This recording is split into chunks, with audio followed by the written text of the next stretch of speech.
oyagala okumanya ebiriwo ebyaliwo oba ebigenda okubaawo. Program tambula n'okumanya eggose, tambula n'okumanya ku MRU TV ne Royal FM, tambula n'okumanya.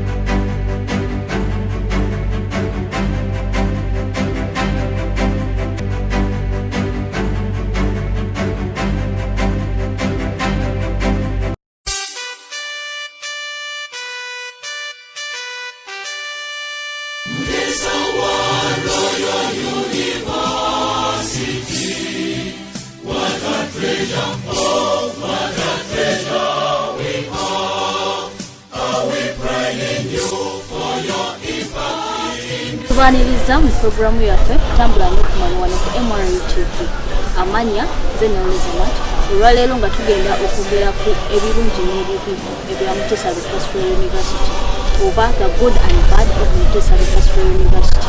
Kati olwaleero wano eno tukyazizza omu ku bayizi ku ssettendekero lino erya Mutesa Pastoral University agenda kuba ng'atweyanjulira oluvannyuma atubuulire ye ebirungi Mutesa n'ebibi ku Mutesa. Kuba buli kintu kubaako ekirungi n'ekibi.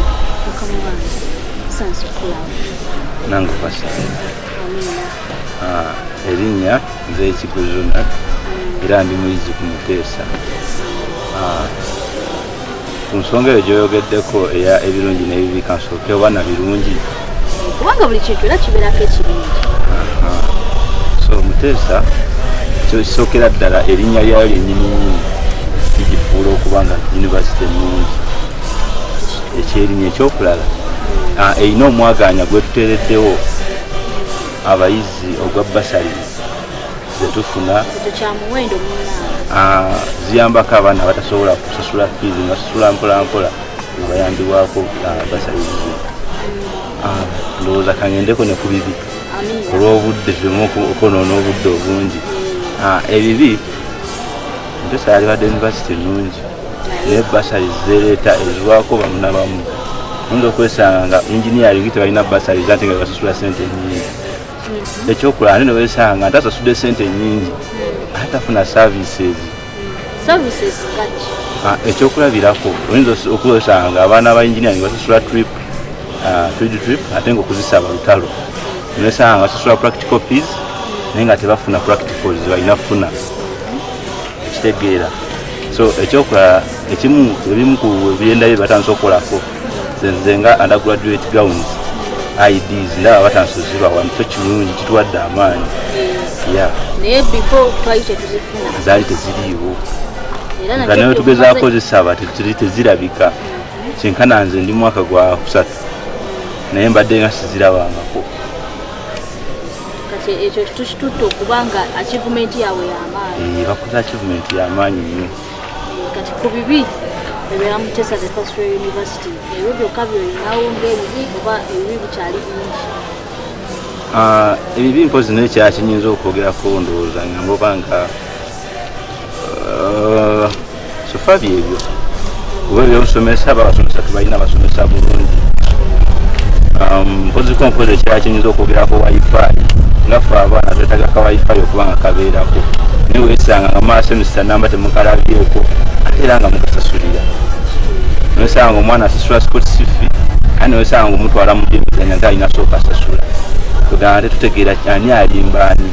Sports fee w'omusasula ate wamala nga bakuggyako sports fee o transport akutwala emizanyo. Osasula transport akutwala sigamba nti kuliko emmere nawe osasula transport akutwala n'oyiyiza eyo. Kati sports fee n'akomekerera ng'agenzeewa. Sibitegeera. Kweyanziza nnyo omukulu Kigozi nno nga bwe bamu ku ba engineer be tulina wano ne twesiga ab'abaana mu Mutesa Pastoral University. Tetukomaawo tugenda kwogerayo n'abalala nga bajja batubuulira ebirungi n'ebibi bya Mutesa Pastoral University naye nga temwerabira this is a chartered university. Semanyikidde worldwide. It's an international university. This is the finance department, the office of the bursar.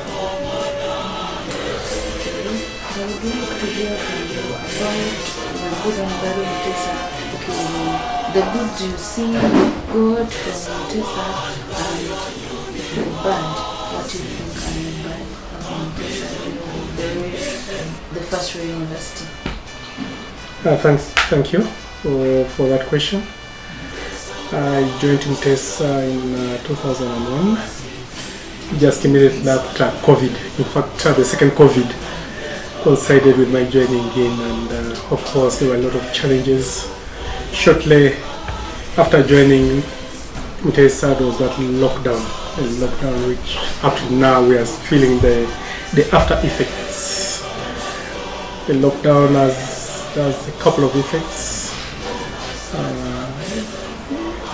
It affected our revenue, it affected our student numbers, and Mutesa being a private university gets its revenue purely from student tuition.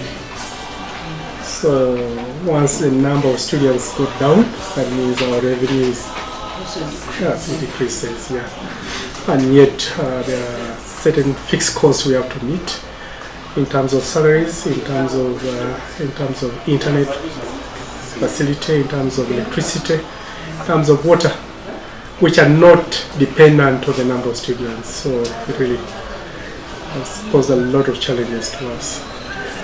Secondly, most of our students, the bulk of our students come from poor backgrounds, in that they may not, many times they cannot afford tuition. We try as much as possible to make tuition as low as possible. In fact, on average, so that students can afford, but all the same, you find they can't afford. So we go an extra mile by offering them bursaries. And I realize that most of these bursaries we do are like subsidy, that is, we subsidize the price. Okay. Our tuition fees are made out of two portions, that is the tuition fee and then the functional fee. So many times we give them subsidy on the functional fee. Subsidy can be up to 100% of the tuition component or 50%, so you'll understand how we operate. Those are very, very big challenges for us. Yeah. So you've given us challenges and a few of the good. Now the good thing is Mutesa University has just acquired this charter.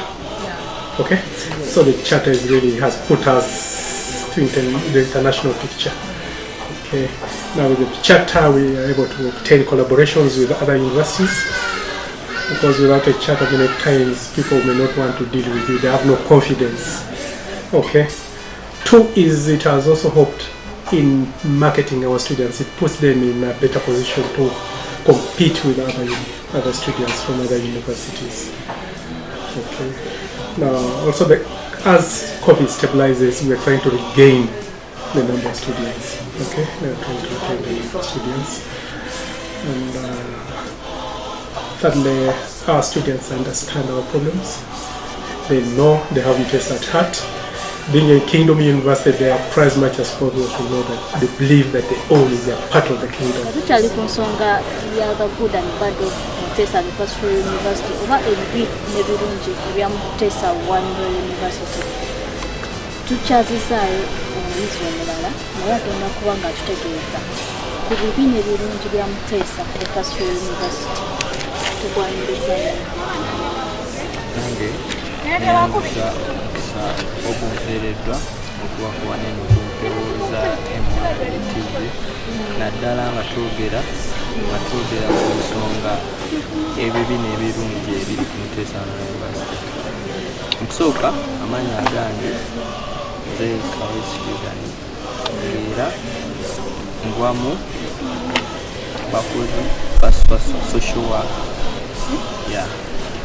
Ebirungi nja kutandika n'ebirungi ebiri ku Mutesa University. Ebimu ku ebyo nja kutandikira ku kya basomesa. Balekisala wano eno ku Mutesa University tebasangikasangika kyenja okugamba. Wano eno ku Mutesa University gy'osanga ng'omuyizi akwatagana butereevu nnyo n'omusomesa wamusomesa. Omusomesa waase omutuukirira nti tali ku university endala nti nno okutuuka ku musomesa akusomesa kizibu. Naye wano eno ku Mutesa University omuyizi akwatagana bulungi era alina obusobozi bwonna obutuuka ku musomesa we n'amunnyonnyola oba n'amuddiramu ku lwabeera atategedde. Ensonga emu ku birungi ebiri ku Muteesa University. Ensonga endala kyenja okuwa ndowooza ekintu kya basale kino eno Muteesa University kyegaba ebitundu ku 100, ndowooza ebitundu nga 80 ku 100 abayizi bonna abasinga balina ku Muteesa bonna bali ku basale. Ezitali emu bowane eno Bulange egaba basale, Muteesa University nyini egaba basale, Vice Chancellor nyini agaba basale. Kwegamba nekisobozesa omwana oba omuyizi n'omuzadde yennyini ekimuyambako okusobozesa okuweerera omwana we n'asobola okusoma wano ku Muteesa University. Ndowooza ekirala kyenandiyogeddeko kyandibadde kuki kuffe ngaffe kati abasocial worker nti buli kimu kyetusasulira tukifuna kyojogamba kifuna ekyo kyomusasulira kati nga tuzeeko ku bad side ya Muteesa kuba buli kintu kibeerako ekirungi n'ekibi nga tuzeeko ku bad side ya Muteesa University ojogerako bibi ki byofuna oba gwe tondafuna kibi kyonna kyonna era nga wogambye nti wabeera ekirungi wabeerawo n'ekibi era ebibi byo bibeera birina okukolaki kubeerawo. Ndowooza nze ekibi kye naakalaba ndowooza ekimu ku byo engeri gye babanjamu n'engeri gye bakuŋŋanyamu tuition engeri kale gye obukwakuliza obugobererwa awo okusasula tuition ndowooza n'engeri gye babanjamu okugamba balina akantu ke bayita akageti policy naye nze ekintu kyemanyi mu bwongo bwange teriira mwana abeera atagenda kusasula bisale bya ssomero bemalayo naye omwana okumuganisa ku geeti okuyingira obwakisesinga university ndabanga ekyo ekintu naze omuntu tekinkola bulungi simanyi bannange balala bayizi naye nze ng'omuntu ekyo ekintu tekinkola bulungi era sikiwagira ndowooza kyanditusaanye ne bakituulamuko abakulu ekituulamu.